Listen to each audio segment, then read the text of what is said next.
Sí, ya voy a compartir.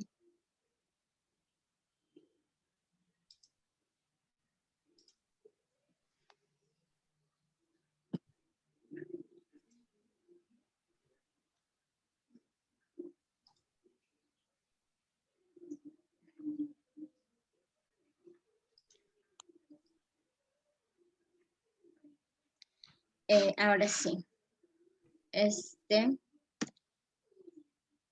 Yo les voy a hablar sobre el control de insectos utilizando los pesticidas.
No consigues la ponencia.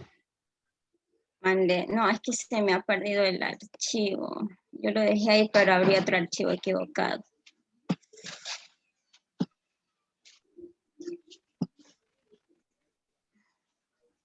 Bueno, hagamos una cosa, Anita. Deja que otro grupo exponga y luego expones tú. Ya, profesor. Ya. ¿Lo conseguiste o hacemos esa estrategia? ¿Qué otro grupo? Sí, ya, que es... Déjenme ver aquí encontré.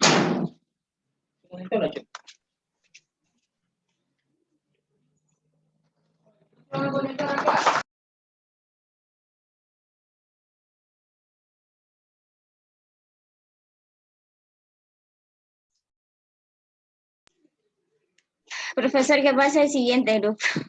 Ok, bien. El siguiente grupo es Yuseli Álava y Génesis López. ¿Están presentes? Sí. ¿Pueden ustedes hacer la exposición mientras Ana termina de buscar su archivo? Sí, listo, está bien. Bueno, buenos días, profesor y compañeros presentes. Nuestro tema es control de insectos por medio del empleo de parasitoides. ¿Puedes pasar a la siguiente, por favor? En esto tenemos que los modelos de control biológico de plagas utilizan insectos depredadores parasitoides, patógenos, etc. Pero la utilización de insectos parasitoides son actualmente el mecanismo más eficiente del control biológico de plagas. La actividad y eficacia de los parasitoides y depredadores depende de una serie de factores ambientales, pero también depende de la cantidad de presas disponibles. ¿Puede pasar a la siguiente, por favor? Parasitoides. Son insectos que durante su estado lambario se alimentan y se desarrollan dentro o sobre otro animal invertebrado, llamado hospedero, al cual eventualmente matan. Durante su estado adulto son de vida libre y solamente se alimentan de agua o néctar. El término parasitoide se emplea para diferenciarlo del parásito, que es cualquier agente entomopatógeno capaz de Entomopatógeno. producir, capaz, Entomopatógeno. mande, Entomopatógeno. sí, eso. Se emplea para diferenciarlo del parásito, que es cualquier agente, ya ese, para producir enfermedad en el organismo filófago. Los parasitoides suelen ser artrópodos, mientras que los parásitos suelen ser hongos, nematodos, bacterias o virus. Siguiente, por favor. Mi Ya, compañero. buenos días, biólogo. ¿Qué animales son parasitoides y a quiénes atacan? Bueno, la mayoría de las especies de insectos parasitoides pertenecen al grupo de los órdenes Hymenoptera, que son las abejas, avispas y hormigas, y Diptera, que son las moscas, aunque también hay algunas especies de otros grupos de insectos como el Coleoptera y también las mariposas. Se calcula que solamente en el orden de Hymenoptera hay unas 50.000 especies de parasitoides y que existe 1 millón de especies más que aún no han sido descritas. Entre los organismos que no son atacados por los parasitoides y les sirven como hospederos se encuentran siempre otros invertebrados, principalmente son las larvas de las mariposas, de escarabajos, hormigas y abejas adultas, así como huevecillos de mariposas, de palomillas o de arañas. Siguiente diapositiva. Ya, la vida de un parasitoide. Como se puede observar en la imagen, el ciclo de los parasitoides inicia cuando una hembra adulta pone uno o varios huevecillos en el cuerpo del hospedero. Por ejemplo, tenemos aquí una oruga de mariposa. Vemos cómo en el segundo ítem el parasitoide hembra pone sus huevecillos en el cuerpo de una oruga, luego la larva de la mariposa se va desarrollando dentro de la larva del parasitoide, se va desarrollando dentro de la oruga. Posteriormente, después pasa a las larvas que se pueden observar en el ítem 4, como las larvas del parasitoide van terminando de desarrollarse. En el quinto vemos como la pupa del parasitoide ya está terminando su desarrollo y en el sexto vemos como el parasitoide ya finalmente sale de la oruga y por lo tanto la oruga de la mariposa también muere. Entonces ahí empieza lo que es el parasitoide, su nueva etapa de adulto en vida libre y así mismo se vuelve repitiendo lo que es el ciclo. En estas aquí los ejemplos de uso del parasitoide en sí, los conocimientos adquiridos al estudiar lo que es la biología de los parasitoides se han utilizado para crear programas en contra de las plagas que atacan a plantas cultivadas que nos sirven de alimento como el maíz y entre otras plantas. Entre los parasitoides empleados en el campo de cultivo para eliminar plagas se encuentran lo que son las pequeñas avispas, también su nombre o pertenecen a la familia Trichograma, que es parasitoide de los huevos de algunas mariposas, escarabajos y moscas que atacan a los cultivos de algodón, maíz, a la caña de azúcar, a la manzana, al aguacate y entre otros árboles frutales. También se ha utilizado la avispa Coctesia marginiventris, que ataca al gusano coyoguero del maíz, que su nombre científico es Spodoptera frugiperda, y de esta manera no se utilizan lo que son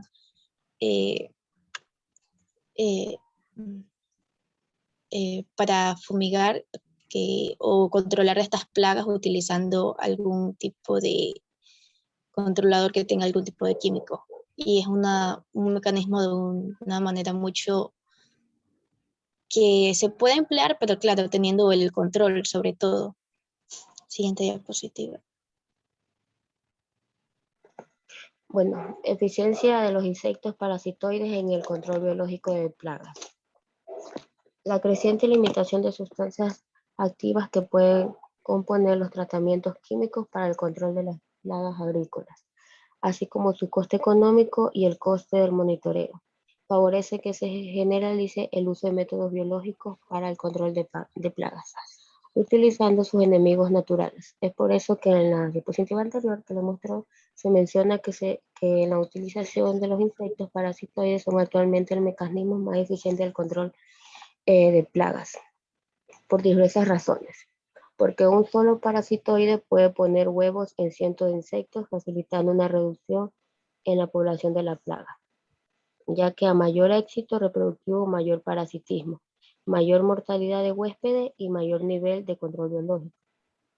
Existen determinadas interacciones químicas entre parasitoides, huéspedes y plantas hospederas, ya que diferentes investigaciones mencionan que se ha estudiado que ciertas plantas tienen compuestos químicos que son modificados por la saliva de las orugas, formando un nuevo compuesto aromático que atrae las avispas parasitoides.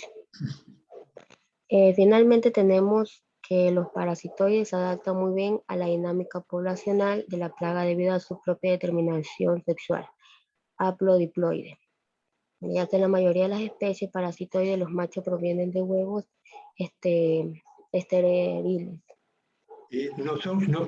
error lo tuvo el grupo anterior también.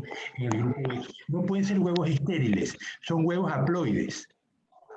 Bueno, Bueno, eso me salió. No eclosionarían, no producirían nada, ¿verdad? Si fueran estériles.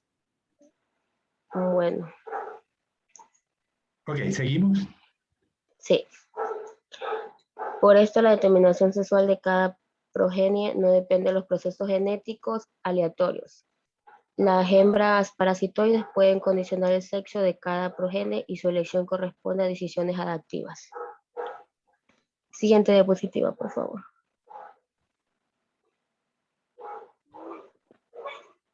¿Va a mostrar un video? Sí, íbamos a mostrar un video.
¿Sí se escucha? Sí, no se escucha nada, pero se está viendo.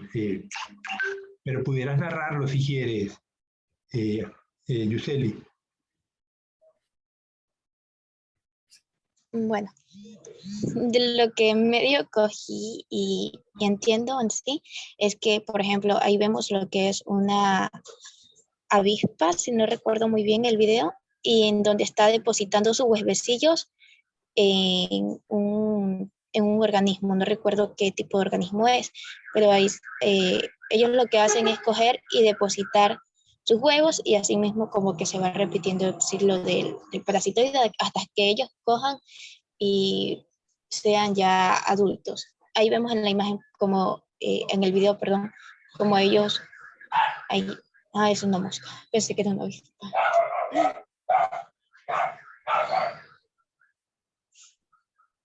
Ahí vemos cómo va depositando sus huevos Y ahí tiene que pasar cierto tiempo para que este, el, el organismo empiece ya a eclosionarse. Por ejemplo, esta de aquí es de la avispa, en donde coge, inserta sus huevos también a sí mismo. Lo que hace es coger en la parte del aguijón y en sí insertarle sus huevos a estas, no sé si son Son pulgones. son áfidos. Son unas. Los áfidos chupan la savia de las flores, de las plantas. Ahí le inyecta el...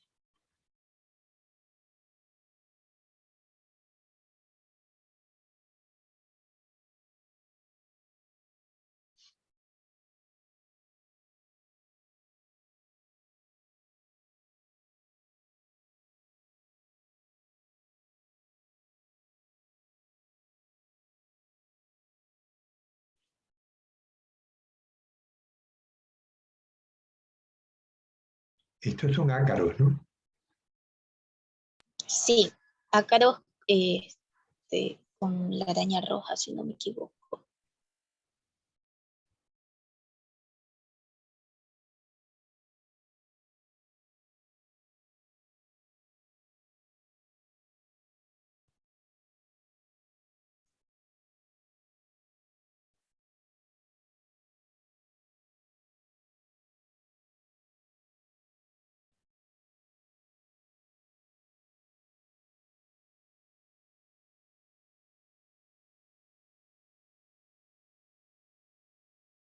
Que ahí sí no se vio el parasitoide.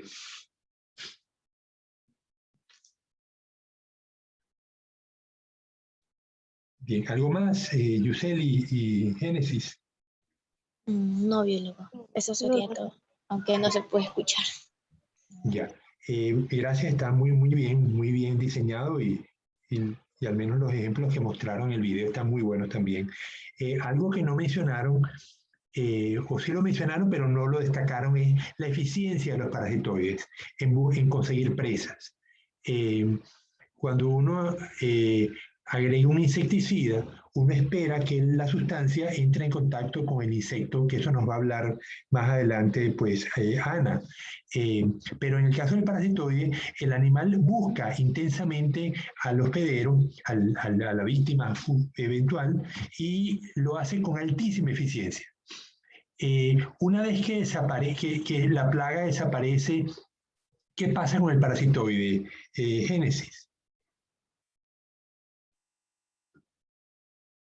Mande. El parasitoide está poniendo huevos en los hospederos y eventualmente los hospederos van a desaparecer. ¿Qué pasa cuando ellos desaparecen? ¿Qué pasa con la población del parasitoide? Se disminuye, ¿Se disminuye o desaparece? desaparece. Claro. Entonces, esto es, no sé si llamar una ventaja o una desventaja. El hecho es que cuando la plaga está presente, el parasitoide empieza a controlar y llega un momento en que ya no quede plaga. Y en ese momento la población de parasitoides también desaparece. Entonces, por eso hay que reintroducirlo. En California, donde yo vivía, los cultivadores de naranjas, limones, mandarinas y toronjas tenían que estar reintroduciendo los parasitoides con frecuencia, porque cuando la plaga atacaba, el parasitoide actuaba, pero luego ya la plaga desaparecía y el parasitoide también. Entonces, bueno, esto es un mecanismo de, de control natural, pero lo que les quiero destacar es la eficiencia con la cual el parasitoide logra detectar las presas y bajarlas hasta niveles muy bajos, muy pequeña población del parásito queda luego, ¿no? De la plaga. Bien, ¿algún comentario de sus compañeros?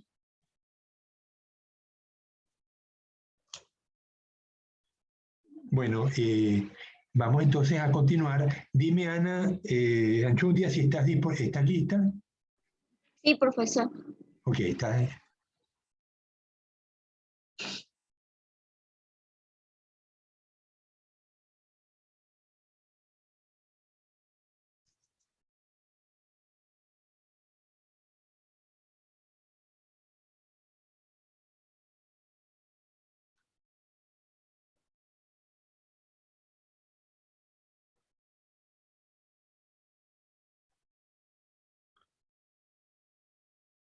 ¿Conseguiste el archivo, Ana?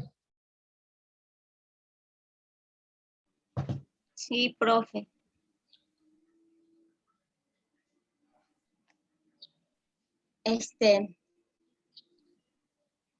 Ahora sí. Yo les voy a hablar sobre el control de insectos utilizando pesticidas. Como bien hemos dicho que muchos tipos de insectos se alimentan de las plantas en los huertos, los insectos dañan las plantas en los mares, algunos mastican las hojas, los tallos, las raíces y los frutos, y otros son los jugos de las plantas, como tenemos en estas imágenes. Unos están absorbiendo el agua que a veces queda en las plantas, y el otro que son los que mastican las hojas de las plantas.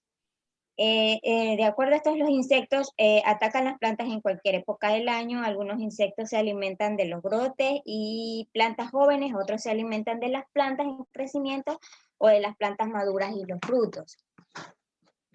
De acuerdo a la Organización de las Naciones Unidas para la Alimentación y la Agricultura, FAO, los plaguicidas son cualquier sustancia destinada para prevenir, destruir o controlar cualquier plaga.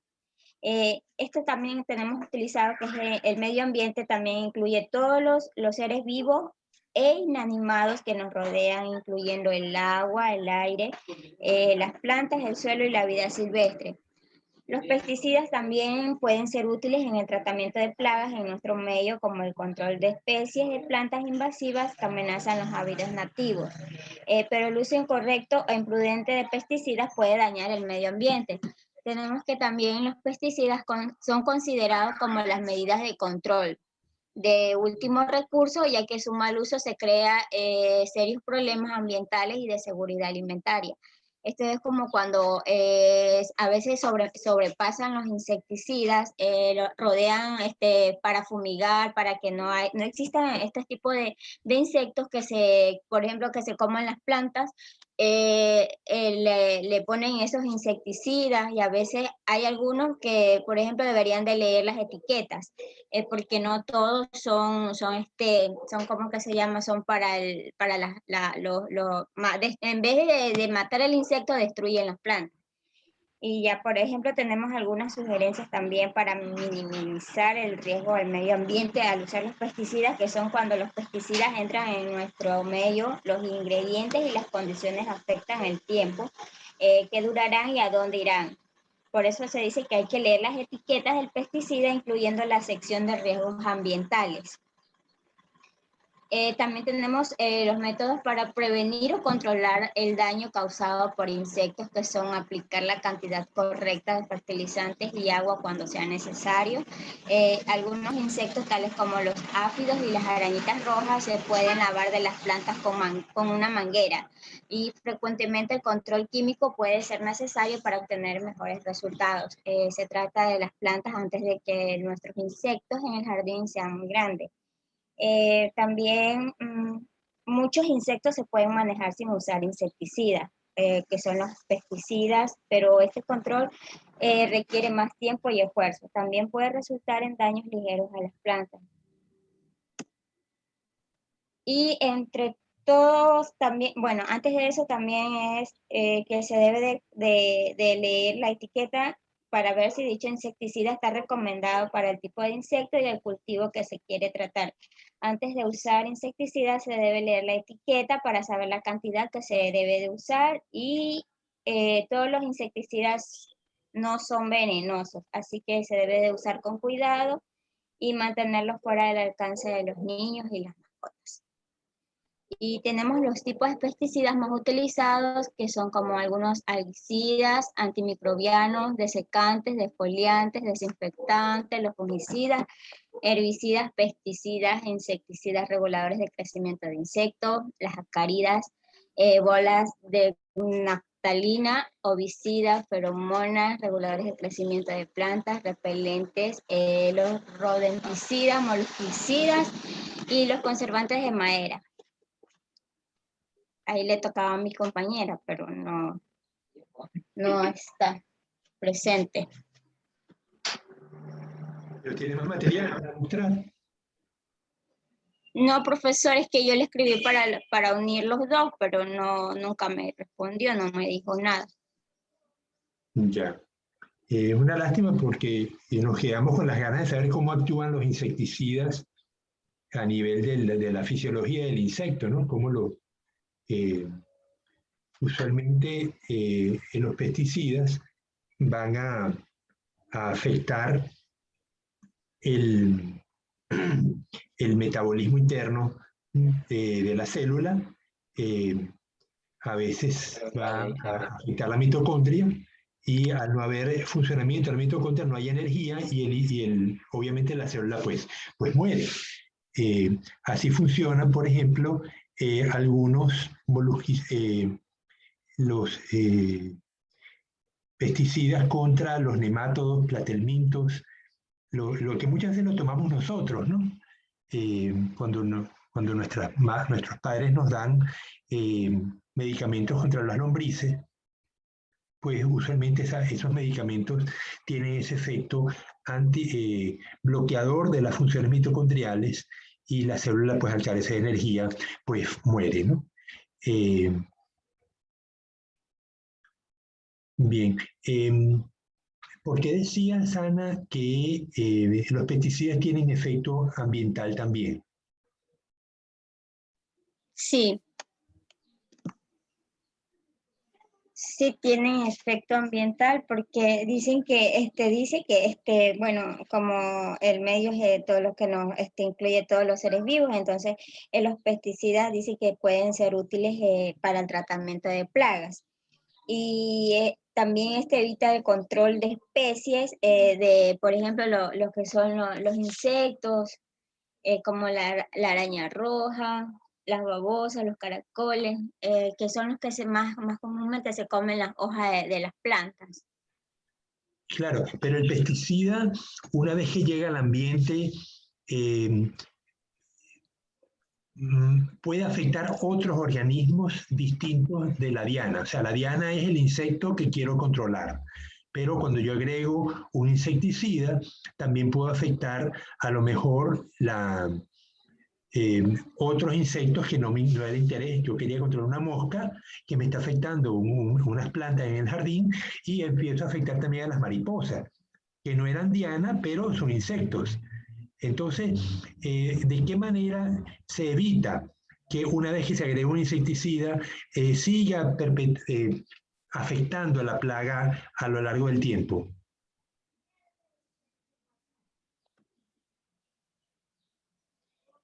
¿El pesticida debe tener una vida media larga o corta, Ana? El pesticida es una vida corta. Ajá. No, el insecticida sí tiene una vida corta porque el uso de ello, bueno, ya depende creo que de las personas, porque hay, por ejemplo, profesor, también hay, ¿cómo le digo? Insecticidas que no son, bueno, casi la mayoría de insecticidas son dañinos para las plantas, pero hay otros que son, por ejemplo, estaba leyendo yo que hay algunos que no son, ¿cómo que se llama? No son muy, o sea, que no son muy fuertes ya. Y son así para medio, pero no son los que, son las para las plagas, para no dañar las plagas tampoco. Ya va. La plaga es la diana. Tú estás tratando de controlar una plaga. Lo que no debería ocurrir es que la planta donde está la plaga se vea afectada por el insecticida. Eso es por definición, ¿no? O sea, yo tengo que atacar un organismo, pero no atacar la planta que estoy defendiendo. Pero tú tienes razón que el pesticida debe tener una vida media corta para que eventualmente el sistema se restablezca y el pesticida desaparezca. Muchas veces tú esperarías que tuviera una vida larga, una vida más larga, ¿no? Sobre todo cuando usamos pesticidas en las casas. Ustedes se dan cuenta que si estamos tratando de encontrar unas cucarachas, al poco tiempo otra vez las cucarachas vuelven. Eso significa que el pesticida se desvaneció o se degradó, y hay que volver a aplicar pesticidas si acaso la plaga otra vez resurge, ¿no? Pero en general, todos los pesticidas tienen una vida media corta. Cuando eso no ocurre, ¿cuáles son las consecuencias, Ana? Cuando por alguna causa el pesticida no se degrada. Bueno, el pesticida más que todo se utiliza para el control de insectos, pero creo que debido a lo que a veces, como usted dice, no se puede, no se puede, ¿cómo que se llama? No, o sea, no hay, como todos tienen un cierto límite ya, bueno, por ejemplo, ponemos ahorita porque hay muchas moscas, así, usamos insecticida, pero eso es momentáneo, solo se va y de nuevo vuelve a regresar. Entonces, seguimos utilizando el pesticida, seguimos utilizando, pues entonces,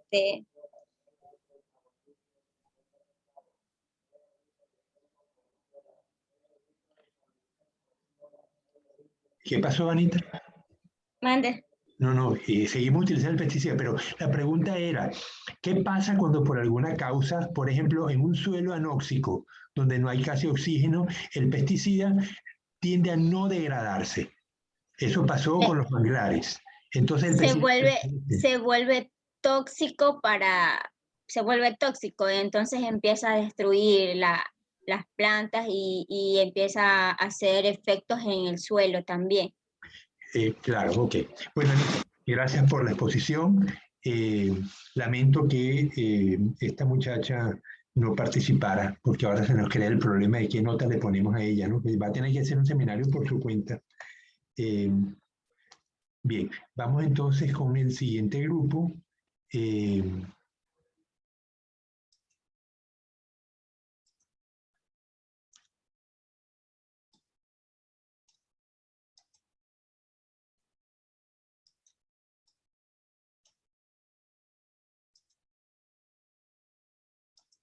El siguiente grupo es Steven Leonardo y Jordan. Papel ecológico de los insectos en la interacción planta-animal. ¿Están disponibles? ¿Están presentes?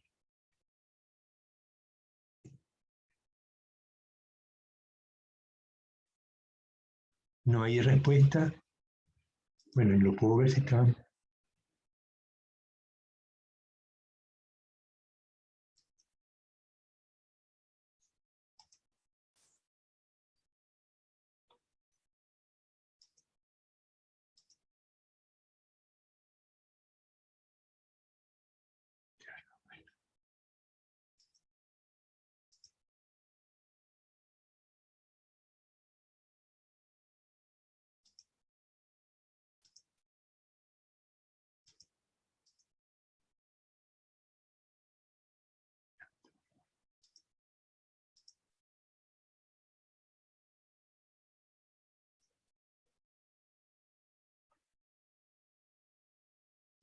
Bueno, vamos con el siguiente. Entonces, Bailón Vera Jorvin no está presente.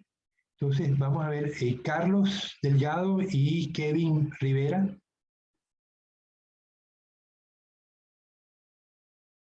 Creo que Carlos fue el que se ausentó, ¿verdad? Sí, profesor, buenos días. Sí, profesor, aquí estamos. Ah, ok. ¿Estás listo entonces? Sí. Sí. Listo.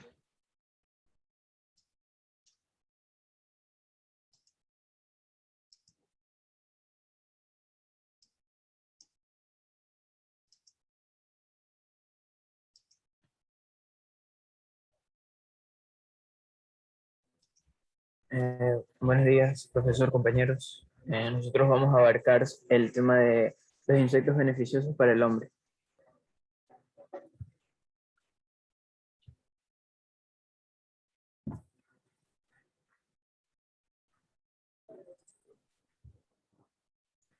Ok, ¿qué beneficios aportan los insectos?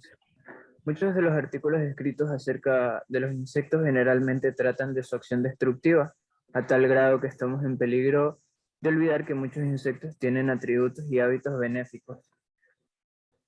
Bueno, numerosas especies vegetales dependen de los insectos para su polinización. Las flores son visitadas por estos que, atraídos por el néctar y entre otros mecanismos, llevan el polen de una flor a otra. De esta manera fertilizan las plantas y permiten la formación de los frutos y semillas.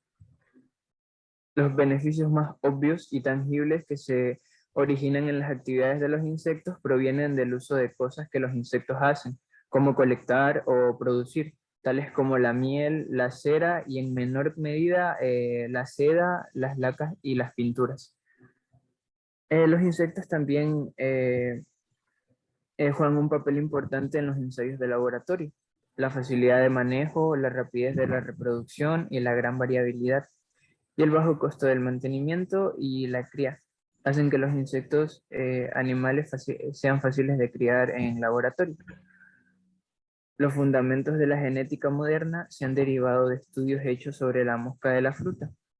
Otros insectos son usados como indicadores de la contaminación en aguas.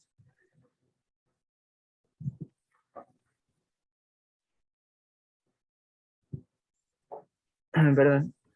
Muchos insectos se alimentan de otros insectos perjudiciales, que son plaga para el hombre. Estos insectos estomafagos son considerados en dos grupos: los predadores típicamente activos y los ciclos de vida prolongados que capturan, matan y devoran rápidamente a otros insectos más pequeños. Bueno, eh, como una de las especies más benéficas para el hombre tenemos a la abeja. Que las abejas desempeñan un papel imprescindible para el equilibrio ecológico en la naturaleza y para la vida humana, por su papel como polinizadoras y por su capacidad para producir miel, jalea real, cera y propóleo. La biodiversidad depende de la polinización de las abejas. Si se extinguieran o se vieran minimizadas, sería un debacle ambiental. Solo en términos de nutrición humana sería una catástrofe. Según Greenspace, el 75% de los alimentos que consumimos dependen de la polinización.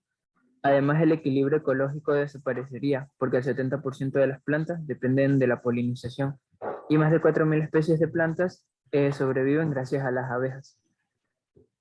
Según datos de la misma Greenspace, si la actividad que desarrollan las abejas tuviera que hacerse mediante la acción del hombre, y sus máquinas costarían alrededor de 265.000 millones de dólares. Sí. Pero más del dinero y de la producción de miel, la desaparición de la polinización de las abejas se traduciría en la pérdida de muchas especies animales y vegetales. Entre los beneficios que tienen las abejas están que equilibran la ecología y favorecen los ecosistemas, generan ingresos económicos para las regiones agrícolas, elaboran productos naturales como la miel, la cera, el polen de abeja, la jalea real y el propóleo, son responsables de la fecundación y la reproducción de árboles y plantas con flores y frutos, y también son imprescindibles para el 75% de los cultivos de los alimentos.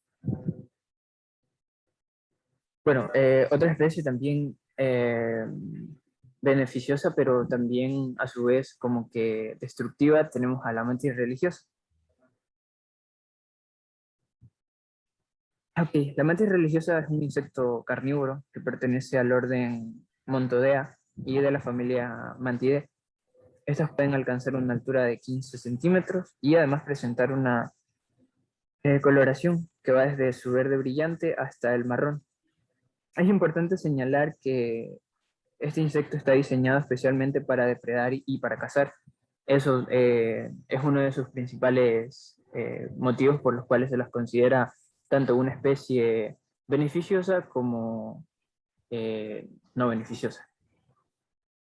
Bueno, está dividida en dos segmentos. El primero es largo y se puede estirar, lo cual en conjunto con el segundo, donde se localizan las patas, le permite tener un mayor alcance para atrapar a sus presas. Además cuenta con espinas y sus extremidades que funcionan como una trampa para capturar diferentes insectos sin importar su tamaño y localización. Cabe mencionar que la mantis cuenta con una gran velocidad para capturar a sus presas, por lo tanto puede atrapar una cantidad importante de insectos como mosquitos y moscas. Incluso desde sus primeras etapas de vida puede alimentarse de muchos insectos pequeños, los cuales le brindan todo lo necesario para su desarrollo. Por otro lado, gracias a sus características físicas, se puede mimetizar con el ambiente, cualidad que le permite protegerse de depredadores como las aves y los murciélagos. Para conservarlas dentro de la reproducción es vital brindarles las condiciones adecuadas, un ambiente adecuado y un clima agradable, para que ésta se adapte y sea más fácil de llevar a cabo sus actividades. Gracias.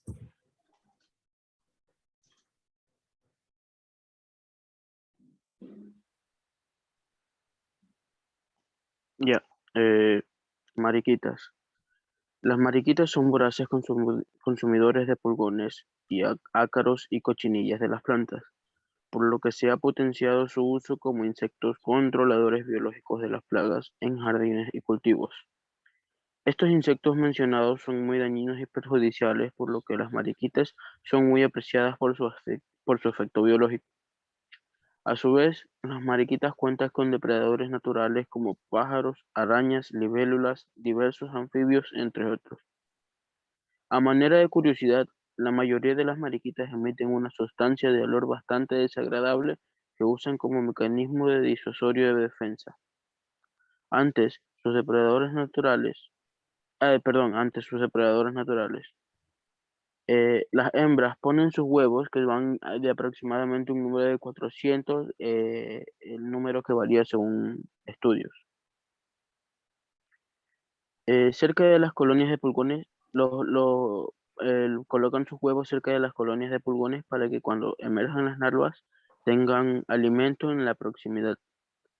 Estas son muy móviles y de colores y formas variadas. Las mariquitas pasan por 4 fases larvarias antes de pupar, que es el paso previo al estado adulto, que es como todos las conocemos. Algunos estudios estiman que cada ejemplar puede consumir hasta 1000 pulgones a lo largo del verano, lo que da idea de la importancia de estas como controladores biológicos. Cabe mencionar que existen unas 5000 especies distintas y que no todas actúan de la misma manera o tienen los mismos gustos alimenticios. Determinadas especies no se alimentan de los pequeños insectos mencionados, lo que se podría considerar como el efecto beneficioso a manera de insecticida natural, y directamente atacan a determinadas plantas como judías o calabazas, e incluso algunos hongos y setas. Distintas especies de mariquitas se usan en la actualidad como depredadores biológicos contra plagas que atacan a los árboles frutales, como los cítricos, manzanos, entre otros, y cultivos como la alfalfa, la cebolla, así como también algunas palmeras, entre otras. El uso de controladores biológicos cada vez tiene más peso en detrimento de los biocidas tradicionales. Un buen ejemplo de esto es el uso de nemátodos contra el picudo rojo de las palmeras. Antes de terminar, y dado que el artículo trata de las utilidades de determinados insectos para combatir a otros que se consideran plaga, un estudio científico muy importante que sirvió para la base de realización de estas dispositivas y esta investigación, que se llama el uso de depredadores en el control biológico aplicado, contiene bastante información de lo del tema del que estamos hablando. Ya, las crisopas. Las crisopas verdes son unos insectos de la familia Crisopade del orden Neuroptera, o insectos de alas nervadas, que también incluye amanticípidos, hormigas león y sus familiares. Existen aproximadamente 85 géneros y 1500 especies de Crisopidae, en el mundo. Los miembros del género Crisopa y Crisoperla son muy comunes en Norteamérica y en Europa. También hay crisopas marrones, pero pertenecen a una familia diferente de Hemerobidae. Las crisopas, sean verdes o marrones, son insectos depredadores muy bien considerados en muchos sistemas de agricultura a nivel mundial. La crisálida verde común, su nombre científico es Crisoperla carnea, es la más utilizada y comercializada y ejerce un control natural de numerosas especies de plagas. Como los individuos adultos no son depredadores, las compañías venden sus huevos o sus larvas. Algunas de ellas venden crisopas adultas, pero resultan poco efectivas ya que es fácil que salgan volando hacia otros lugares antes de haber cumplido su función. Los huevos de la crisopa verde son enviados a un medio inerte, como puede ser la cáscara de arroz, ya que estos portadores facilitan un apropiado asentamiento en el huevo. Las larvas son caníbales, por lo que deben ser separadas durante el transporte. Estos se consiguen con una estructura de celdas que las mantiene separadas y que puede ser abierta fila a fila para dejarlas salir poco a poco. Algunas empresas venden larvas sueltas en botes que además contienen alforfón, lo que les proporciona espacio donde esconderse las unas de las otras. Las larvas detectan la presa por contacto directo, ya que ninguno de sus sentidos está muy desarrollado, exceptuando el del tacto. Las larvas se desplazan por el medio de un modo aleatorio, meciendo su cabeza de un lado a otro. Su modo de ataque es la embestida, impalando así al áfido. A continuación, inyectan enzima a través de sus puntiagudas mandíbulas y una vez el contenido del cuerpo de la presa se haya disuelto, lo succionan a través de estas mismas. La larga sección de cola que poseen es utilizada como agarre estabilizador en el momento del ataque. La larva también es conocida como el león de los áfidos por la voracidad con la que los devora. Parte de los áfidos en su menú también se incluye cualquier plaga de cuerpo blando que pueda cazar, como las cochinillas de los cítricos y la algodonosa, ácaros, thrips, orugas, huevos de insectos, entre otros. La larva puede tener también un comportamiento alimenticio caníbal si no dispone de otra fuente de alimentación. Durante las 2 o 3 semanas que se encuentra en este estado, puede llegar a devorar hasta 200 víctimas a la semana. Em,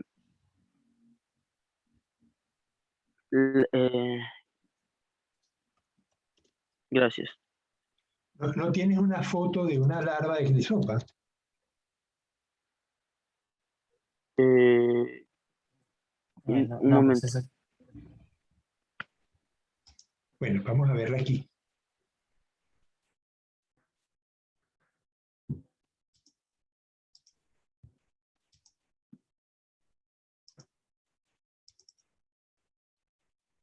Ahí tienes el adulto y la larva con esas garras. Parece un animal de esos que se usan en las películas de terror. ¿Lo ven a la derecha?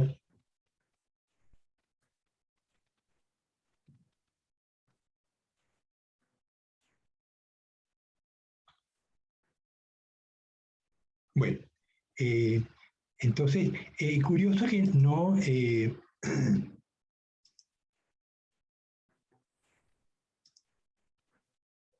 Kevin, no me hablaste del gusano de seda, ni de la... Hay otros compañeros que van a hablar del uso de los insectos como alimento para preparar alimentos balanceados.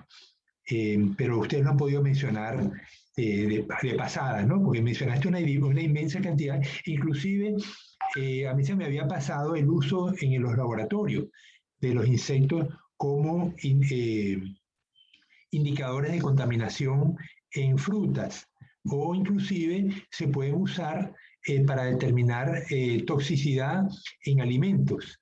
En el caso de los moluscos bivalvos, como las ostras, la concha prieta, se puede hacer un extracto en ácido de las toxinas que puede tener el molusco, y luego se neutraliza el pH, se pone pH 7 y se exponen larvas de moscas a ese líquido.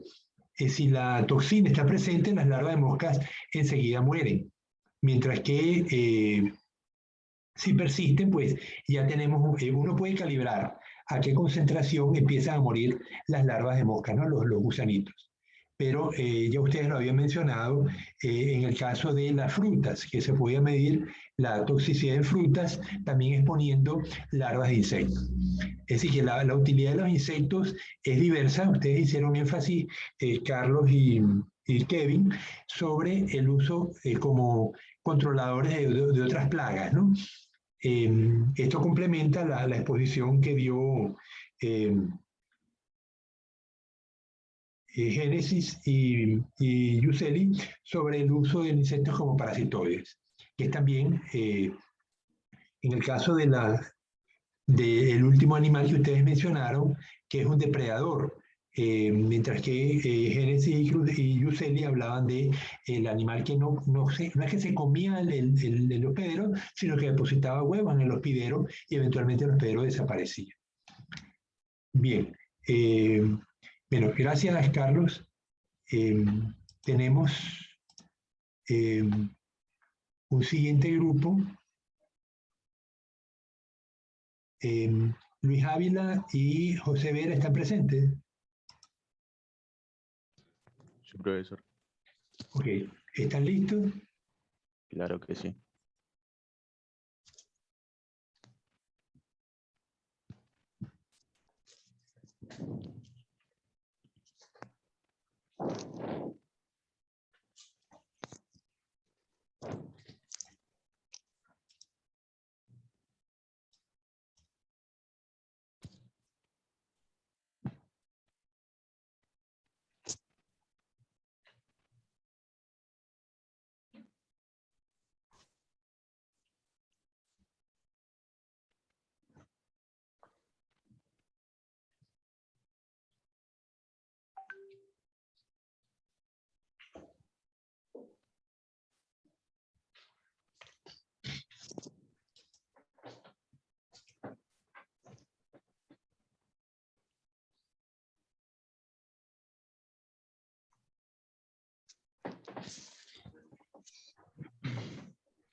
Ok, nuestros temas son los beneficios de los, digo, pon la siguiente diapositiva, Hugo. Eso, los insectos perjudiciales para el hombre. Listo. Entre los insectos dañinos para el ser humano podemos observar dos grupos, o podemos hacer dos grupos. Es decir, unos que no interactúan directamente con el hombre. ¿Qué quiere decir esto? Que no pican directamente, sino que su presencia está asociada a la falta de higiene y las posibilidades de contraer enfermedades al ingerir alimentos en donde ha estado presentes, siendo este el caso de las moscas y las cucarachas.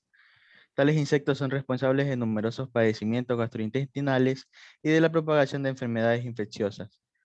La mosca es un ser de hábitos particularmente apropiados para la transmisión mecánica de enfermedades. Se la considera responsable de la transmisión de al menos de 20 enfermedades graves, como puede ser la fiebre tifoidea, infecciones intestinales producidas por los microorganismos del tipo de Salmonella.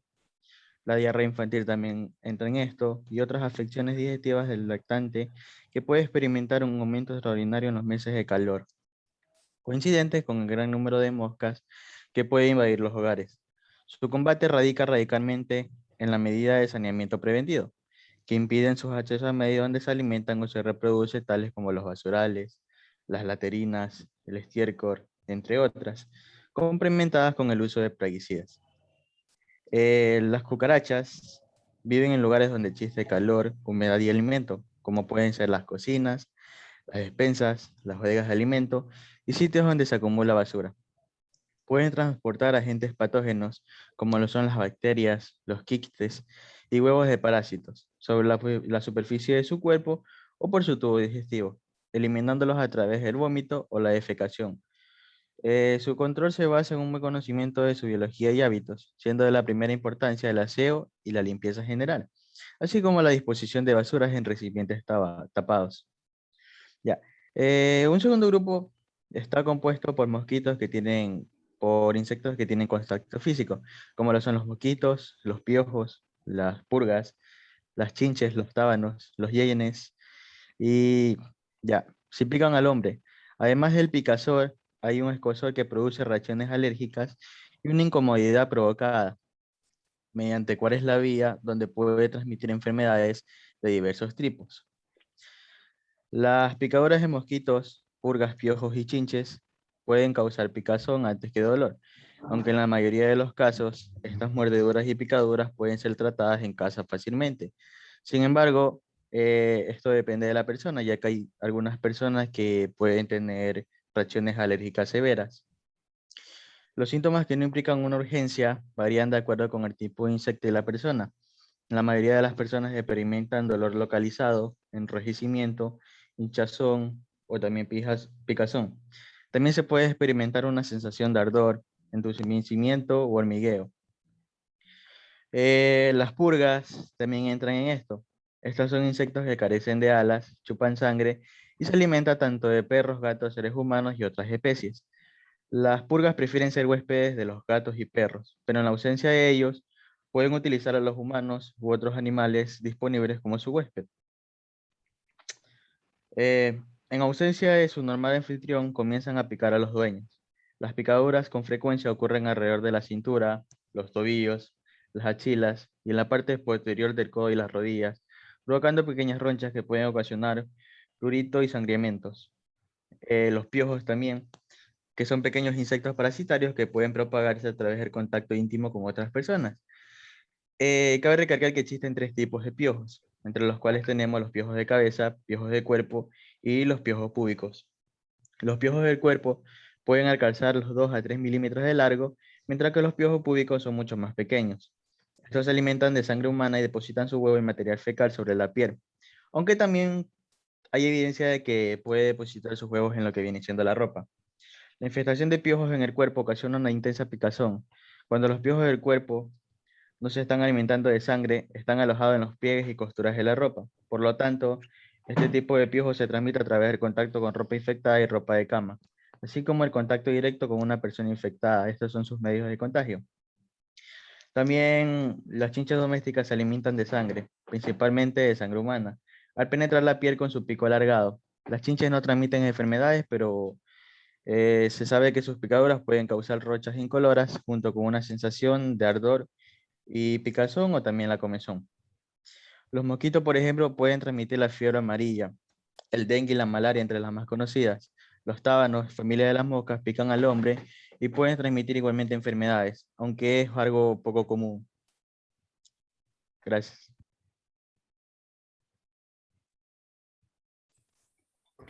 Dentro del control de poblaciones para insectos perjudiciales para el ser humano, tenemos que existen numerosas técnicas de control dentro de la tecnología en acción de manejo de plagas, entre las que se pueden citar, número 1, tenemos el control biológico, que consiste en la destrucción de las plagas por medio de otras plagas, mediante la manipulación directa o indirecta de los enemigos naturales, controlando así por medio de esto la densidad de población de la plaga por medios inferiores a los que existirían en ausencia. Utilizándose para el control de plagas a parásitos y depredadores que pertenecen al grupo de entomófagos y los patógenos. Cuando se utilizan los parásitos es necesario conocer que solo requieren un hospedador individual para completar su desarrollo y un depredador que debe consumir varias presas para alcanzar su estado adulto. Esta técnica de control biológica tiene que ver con un esfuerzo para conservar la actividad de estos enemigos naturales mediante la manipulación del ambiente. Y para mejorar la efectividad de los parásitos y depredadores son necesarios que los recursos adicionales que puedan ser proporcionales al incrementar la diversidad del hábitat. Okay. Y como número 2 de técnica tenemos el control genético, que comprende la esterilización por medio de hibridación de las especies, por radiación y utilizando sustancias quimioesterilizantes. Pero no todos los insectos pueden ser esterilizados, ya que por estos programas, debido a que se necesitan varios requerimientos fundamentales, entre lo que se necesita que el método de crianza del grupo debe ser factible, se debe tener una dispersión adecuada de los machos estériles, el procedimiento de esterilización no debe afectar adversamente al comportamiento sexual de los insectos y que la hembra del insecto al ser controlada debe copular solamente una vez y si ocurre cópulo frecuente, los espermatozoides irradiados deben ser competitivas con los normales. Okay. Como técnica número 3 tenemos que el control físico, que en este grupo se encuentra lo que vendría siendo el fuego, la temperatura, el drenaje y la inundación. Aunque estas técnicas son de poco uso en la agricultura y no son incorporados en programas de manejo integral de plagas, ya que no sería para nada factible usarlo en esos casos, más bien sería como para a un nivel de laboratorio. En el número 4 tenemos que es el control cultural. Y esta es una de las técnicas de control de plagas más antigua y efectiva, y es la que se aplica en la manipulación concienzuda del medio ambiente para hacerlos más favorables a las plagas, con el fin de interrumpir su ciclo reproductivo y reducir disponibilidad de alimentos y favorecer la multiplicación de sus enemigos naturales. Entre los procedimientos culturales se encuentra la destrucción de las fuentes de infectación de la plaga, y interrupción de sus ciclos de desarrollo, formación de condiciones microclimáticas desfavorables al insecto, eludir las épocas del año favorables para los insectos, establecimiento de fechas de siembra, preparación de la tierra, riego, cosecha, aplicación de fertilizantes y uso de cultivos asociados. Okay. Como técnica número 5 teníamos que es el control químico. El control químico de plagas es el control de población o la prevención de su desarrollo mediante el uso de sustancias químicas. Los compuestos químicos que se utilizan en la protección de los cultivos reciben el nombre de pesticidas o plaguicidas. Y por último tendríamos el control legal. El control legal aquí consiste en la disposición obligatoria que da el gobierno con el objetivo de impedir el ingreso al país de plagas y enfermedades y así impedir o retardar su propagación o dispersión dentro del país y dificultar su proliferación. También determinar su erradicación y limitar su desarrollo mediante la reglamentación de cultivos. En esta aquí también se incluyen aquellas disposiciones que regulan la comercialización y el uso de pesticidas y que en general son medidas que deben observarse por todas las personas que viven en el país o región o valle donde está de aquí se utilizan. Okay. Muchas gracias y las referencias. Ya. Gracias Luis y gracias José. Muy buena la exposición. Esto último es una revisión bastante... Vuélvela a poner, por favor, José. La revisión que hiciste de todos los mecanismos de control. José, vuelve a proyectar la última diapositiva. Okay. Esta aquí, ¿no? Esa misma. Te faltó mencionar algunos detalles. Por ejemplo, el control físico. Eso es lo que hace el Ministerio de Salud Pública cuando va fumigando por las calles o cuando visita las casas y nos pide que no tengamos recipientes con agua para evitar que los zancudos estén proliferando. Porque un zancudo pone huevos y a los 8 días sale la larva del adulto, ya vuelve, se cierra su ciclo. Entonces, el control físico es cotidianamente usado por el Ministerio de Salud Pública en Ecuador. Y el último que mencionaste, el control legal, también es súper importante. En muchos países tratan de evitar que ingresen plantas y animales de una manera libre por los aeropuertos. Y la razón es que las plantas y animales pueden traer plagas asociados y se introducen al país de una manera sin que la persona lo sepa.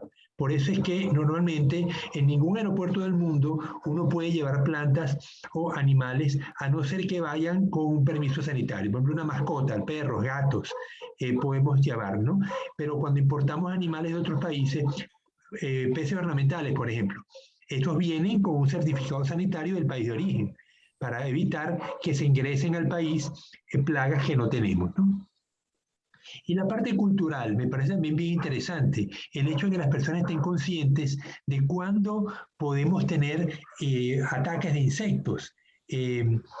Por ejemplo, uno puede saber que hay cierta época del año donde hay un insecto que puede atacar una plaga, un cultivo, y se trata de no cultivar en ese momento.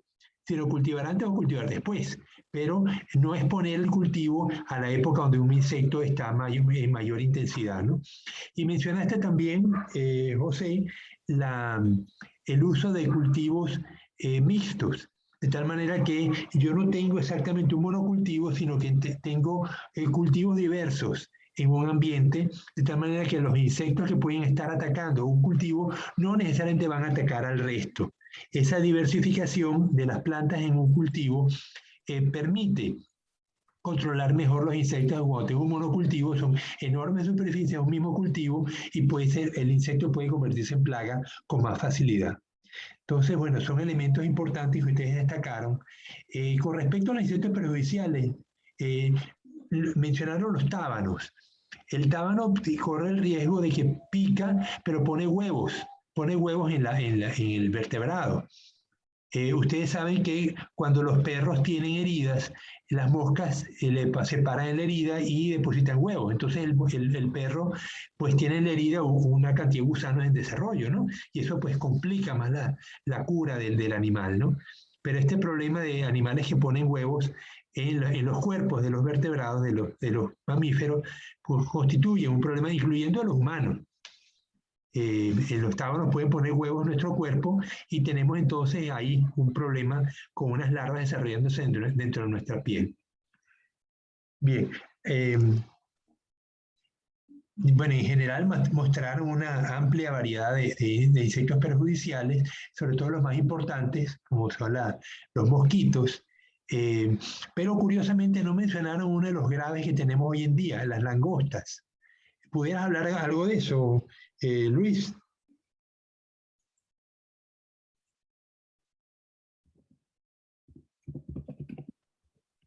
¿Ávila?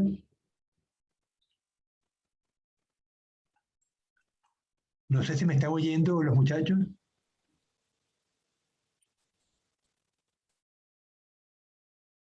O José, mira, ¿cuál es el problema con las langostas y los cultivos?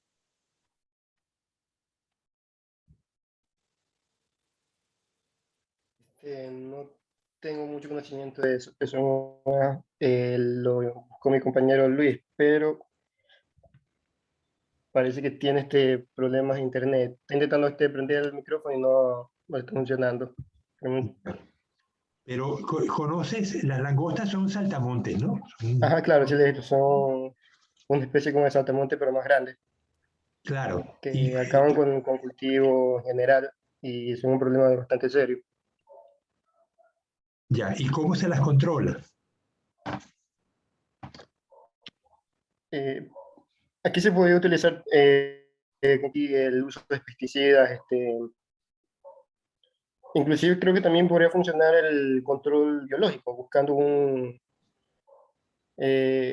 alguna manera de un depredador natural para ellos que no afecte, en un ejemplo, el cultivo que se esté buscando, ya que estos viajan no sé si se llaman manadas, pero viajan en bastante cantidad. Claro, cuando viajan esas cantidades, no hay otra manera de controlarlos más que con insecticidas, ¿no? Aunque uno pudiera tratar con bacterias entomopatógenas, bacterias que afectan al insecto, y pudiéramos entonces esparcirlas para que los insectos se contaminen y mueran, ¿no? Así es como se hace el control de la Aelesia metabus en Venezuela. La Aelesia es una polilla que cuando vuela desprende las escamas. Y las escamas son altamente urticantes. Cuando te tocan en el cuerpo te genera una picazón impresionante. Entonces, la Aelesia vive en los manglares y lo que se hace es que se esparcen bacterias que afectan a las larvas, a los gusanos de la Aelesia, y antes que salgan el animal, antes que forme la pupa, se esparcen las bacterias por los manglares de tal manera que afecte y se controle la población de gusanos y se evite pues que lleguen a formar pupa. Una vez que forman pupa y empiezan a emerger las mariposas, ya son muy difíciles de controlar. Y hay que entonces usar luces que no las atraigan y realmente se convierte en un problema de salud pública muy grave. Yo he estado allí, he sido víctima de estas polillas y es realmente una situación desesperante. Más bien parece, da una sensación de como si estuvieran usando bombas químicas, bombas biológicas, ¿no? Contra la población. Por eso el control biológico en el caso de la iglesia es fundamental, ¿no? Bueno, tenemos tiempo, pero hay un grupo que no vino.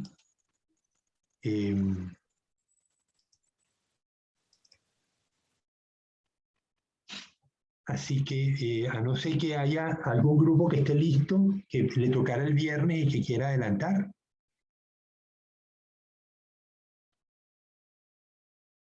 Pero si no es el caso, vamos a tener entonces que parar la clase y esperar entonces al viernes a continuar con Juan, David, Jennifer y Aida. Bueno, ¿algún comentario de los temas que se vieron hoy en clase?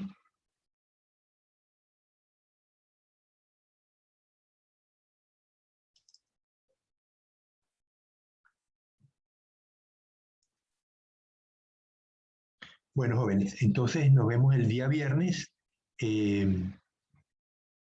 Espero que hayan disfrutado la exposición de sus compañeros. Hasta luego. Biólogo, Dime, Yulisa. Dime, Yulisa. disculpe, en el momento que tomó la lista yo no estaba presente. Ah, ok, Moreira. Sí, biólogo, también hay 3 compañeras que están haciendo prácticas y me dijeron que sí le podía justificar la falta. ¿Pero te sabes los nombres? Sí, claro. Mantuano Jennifer, Briones Pierina Ya, y Mantuano. Avendaño. Briones Pierina, Avendaño Maite. Pierina Naomi. Ajá. ¿Le puedo justificar a Julián Delgado que ingresó, pero se le fue el internet y se salió?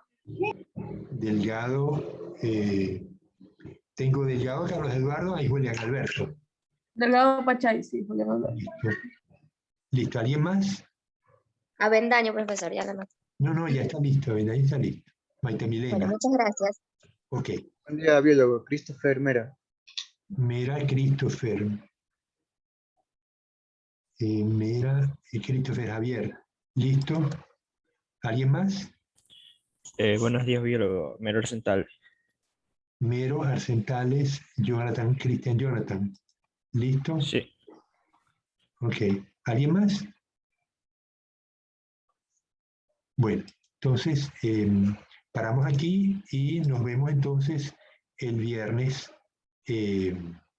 para continuar con las exposiciones. Mañana. Hasta luego.